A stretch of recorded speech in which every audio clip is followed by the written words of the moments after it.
परमेश्वर की महिमा हो। ये अगर हम मरकुस 7 अगर हम देखते हैं, मरकुस 7 में बेसिकली ये है कि डिफाइलमेंट, मरकुस 7 उसकी हेडिंग क्या है? परंपरा पालन का प्रश्न है?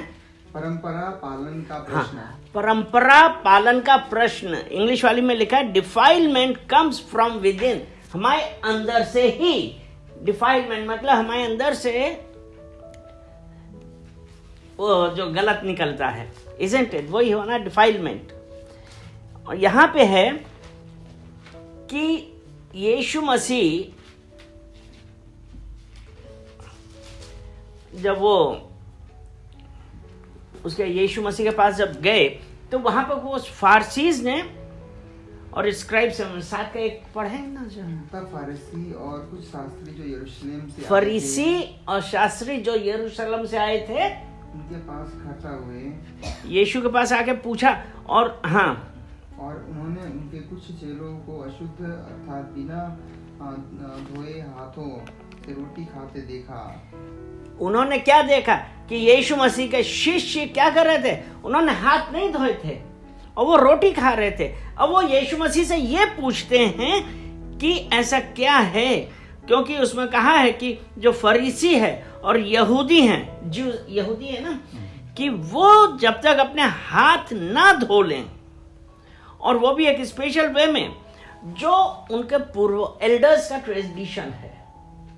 क्या है तीसरा में क्या लिखा था? क्योंकि फरीसी और सब यहूदी हाँ, पूर्वजों के परंपरा पर चलते हैं। सब फरीसी और यहूदी पूर्वजों की परंपरा पे चलते हैं।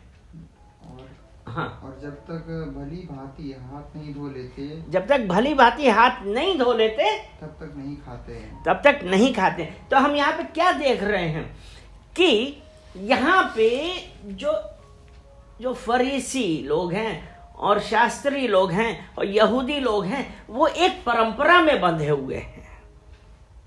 और इसीलिए वो जब उन्होंने देखा कि यीशु मसीह का, तो यीशु से पूछ रहे हैं कि ऐसा क्यों नहीं होता है। अगर हम जब परंपराओं में फंस जाते हैं ना, तो हम लोगों के लिए कुछ बातें मिलती नहीं है। क्योंकि पांचवा वचन है, इसलिए उन फरीसियों और शास्त्रियों ने उससे पूछा, हाँ, यीशु से पूछा, तेरे चेले क्यों पूर्वजों की परंपराओं पर नहीं चलते? हाँ, तेरे चेले क्यों नहीं पूर्वजों की परंपराओं पे चलते हैं। यानी कि यहाँ पे परंपराएं उनके ऊपर हावी हैं, वो ट्रेडिशंस उनके ऊपर। तो अब वो पूछ रहे हैं यीशु से, तेरे चेले क्यों नहीं पूर्वजों की परंपराओं पे चलते हैं और वो रोटी बिना हाथ धोए खाते हैं। तो यीशु ने क्या कहा था? छठे वचन में क्या बोला है? उसने उनसे कहा, यशायाह ने तुम कपटियों के विषय में यशायाह ने, मतलब अब यीशु मसीह ने उनसे कहा, यशायाह ने तुम कपटियों के विषय में बहुत ही भविष्यवाणी की। हाँ, तुम कपटियों के विषय में भविष्यवाणी की। जैसा लिखा है, हाँ, ये लोग होठों से तो मेरा आदर करते ये हैं, लोग होठों से मेरा आदर करते हैं, पर उनका मन मुझसे दूर रहता है। उनका मन मुझसे दूर रहता है। क्यों? हम दिखाने के लिए, जैसे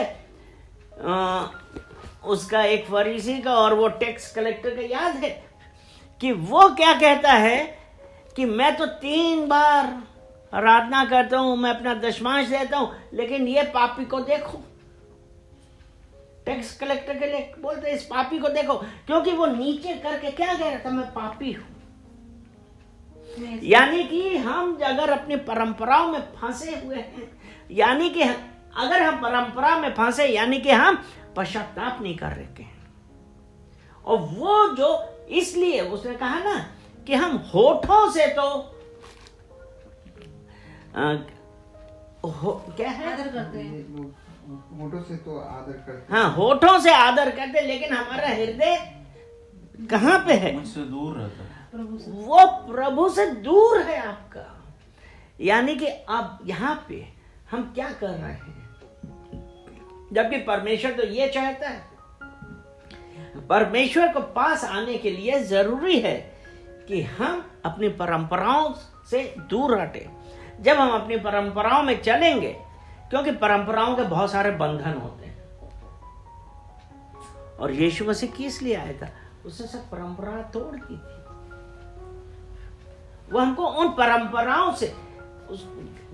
से दूर करने आया था, क्योंकि अगर हम अपनी परंपराओं में चलते हैं, हम परमेश्वर के करीब नहीं आ सकते।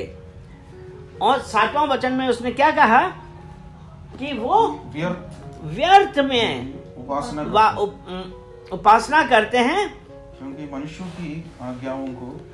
मनुष्यों की आज्ञाओं को मानते हैं, धर्मोपदेश करने सिखाते हैं। हाँ, मतलब ठीक है, वो व्यर्थ की उपासना करते हैं मनुष्यों के द्वारा। आज कई बार ये होता है ना कि अच्छा तुम ये करते हो, तुम ऐसे कर रहे हो, ये तुम क्यों करते हो? भाई मुझे नहीं पता क्यों। मेरे माँ बाप करते थे, माँ बाप से पहले उनके माँ बाप करते थे। यानी कि ये जो परंपराएं एक हमारे जीवन में एक बहुत बड़ा ब्लॉकेज है। वो परंपराओं में बंध के आप यीशु को नहीं पा सकते। यीशु से हम कुछ पाने की आशा नहीं रख सकते, क्योंकि यीशु हमको इन परंपराओं से दूर करने के लिए आया। जब हम उसके लिए हम धन्यवाद करते हैं, है ना। और उसमें फिर उसने कहा कि जो परमेश्वर के वचन थे, परमेश्वर के कमांडमेंट थे, वो तो तुमने हटा दिया, लेकिन तुम आज भी मनुष्यों की परंपराओं को पकड़े हुए हो कि अभी कब धो, अभी ये धो, अब वो धो। वो सब हम कर रहे हैं, लेकिन हम परमेश्वर, अपना हृदय तो हम साफ ही नहीं कर रहे, क्योंकि हम परंपराओं में हैं। इसलिए जब ऐसा है तो अभी इसका 13 वचन हम क्या करते हैं? इस प्रकार तुम अपनी परंपराओं से तुम्हें ठहराया है, जिन्हें तुमने ठहराया है। इसलिए अपनी परंपराओं से जिन्हें तुमने ठहराया है, परमेश्वर का वचन टाल देते हो। इससे तो बहुत से काम करते हो, और इस आयु के तुम बहुत सारे काम करते हो। यानी कि अपनी इन परंपराओं की वजह से हम परमेश्वर के वचन टाल देते हैं। और जब हमने वो वचन टाल दिए तो हम परमेश्वर का, क्योंकि यहोशू 1:8 में कहा है ना कि परमेश्वर के व्यवस्था की यह पुस्तक तेरे चित्त से उतरने न पाए, दिन रात इसमें ध्यान लगा। यानी कि जो परमेश्वर के वचन है उस पर ध्यान ना लगा के हम तो इस बात पे ध्यान लगाते हैं कि हमारे पूर्वजों ने हमको क्या सिखाया है। फिर हम ये बोलते हैं अरे हम तो इतना कर रहे हैं, लेकिन हमको कोई फायदा ही नहीं होता है, क्योंकि आज हम परंपराओं में बंध गए हैं। लेकिन यीशु मसीह किस लिए आया था? हमको परंपरा से छुड़ाने के लिए आया है।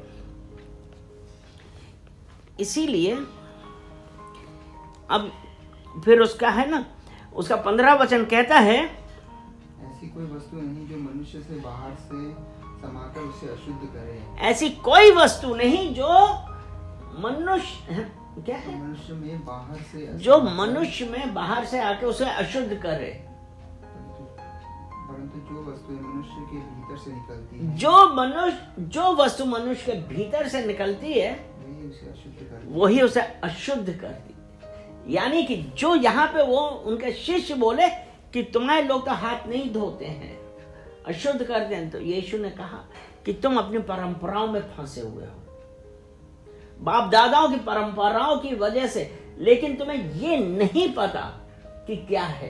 इन परंपराओं की वजह से हमने परमेश्वर के वचनों को बेकार कर दिया, उसमें हम ध्यान नहीं दे रहे हैं। तो उसने ये कहा ना कि जो कुछ बाहर से हमारे अंदर जाता है वो हमको अशुद्ध नहीं करता, वरन जो कुछ हमारे अंदर से बाहर आता है, हमें मुंह से बाहर आता है, वो हमें अशुद्ध करता है। और हमारे मुंह से बाहर क्या आता है? उसका 20वां वचन 21 में क्या आता है? फिर उसने कहा जो मनुष्य में से निकलता है, जो मनुष्य में से निकलता है वही मनुष्य को अशुद्ध करता है, वो मनुष्य को अशुद्ध करता है, भीतर से, मनुष्य के भीतर से, मनुष्य के मन से बुरे बुरे विचार, व्यभिचार, चोरी, हत्या, पर स्त्री गमन, लोभ, दुष्टता, छल, नीचपन, कुदृष्टि, निंदा, अभिमान और मूर्खता निकलती है। ये चीज हमको अशुद्ध करती है, हमको परमेश्वर से दूर करती है, क्योंकि जो हमारे बाप दादाओं का ट्रेडिशन था हम उसको पकड़े बैठे हुए। इसलिए यीशु मसीह ने कहा कि जो तुम्हारे अंदर से निकला क्या है, दुष्टपन, व्यभिचार, चोरी, कुदृष्टि, ये सब है जो आपको अशुद्ध करती है। तो इसलिए जब हमको क्या करना है, और यही वस्तु है जो हमको परमेश्वर से दूर करती है, तो इसलिए हमको बचने के लिए क्या करना है, उसका 8वां अध्याय मार्क 8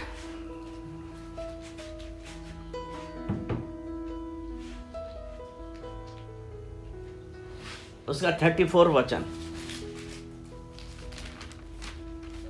उसने भीड़ को अपने चेलों समेत पास बुलाकर उनसे कहा, उसने अपने चेलों को अपने पास बुला के कहा, जो कोई मेरे पीछे आना चाहे, जो मेरे पीछे आना चाहे, वो अपने आप से इनकार करे, वो अपने आप से इनकार करे, अपना क्रूस उठा के मेरे पीछे हो ले। यानी कि जो हमारे बाप दादाओं का परंपराएं हैं, अगर हमको यीशु को फॉलो करना है तो हमको इन बाप दादाओं की परंपराओं का इनकार करना है, उनको छोड़ना है। अपने आप को जो हमारी, जो अभी हमने जो डिफाइड, जो हमें विदिन से आता है, जैसे चोरी और ये सब, इन सब को अपने आप से अलग करके हमको यीशु, अपना क्रूस उठा के यीशु के पीछे आना है। वो परमेश्वर का ये है कि बाप दादाओं की परंपरा से दूर होके हम तभी यीशु को फॉलो कर सकते हैं। इसलिए हम जब उसके लिए धन्यवाद कहते हैं, क्योंकि उसका फिर 36 वचन हम और पढ़ते हैं। यदि मनुष्य सारे जगत को प्राप्त करे, मनुष्य सारे जगत को प्राप्त करे और अपने प्राण की हानि उठाए, अपने प्राण की हानि और उठाए, मनुष्य सारे जगत को प्राप्त करे, अपने प्राण की हानि उठाए, तो उसे क्या लाभ होगा? तो उसे क्या लाभ होगा? यानी कि वो परमेश्वर ये कहता है कि अगर हमने अपने आप को नहीं बदला, उन परंपराओं में चलते रहे, और फिर अगर हमने पूरा सारा जगत प्राप्त भी कर लिया, और अगर हमारी प्राण ना बचे, हमारा अनंत जीवन नहीं मिला, तो ऐसों से क्या फायदा है? तो इसलिए हमको ये कहना है कि परमेश्वर, मैं आपके पीछे आना चाहता हूँ। I want to follow you Lord Jesus. हम सिर्फ आपके पीछे आना चाहते हैं, क्योंकि आपके पीछे आने से मेरा उद्धार है। आमीन। इसलिए हम परमेश्वर को धन्यवाद करते हैं, सारा आदर महिमा हम उसको देते हैं। आमीन।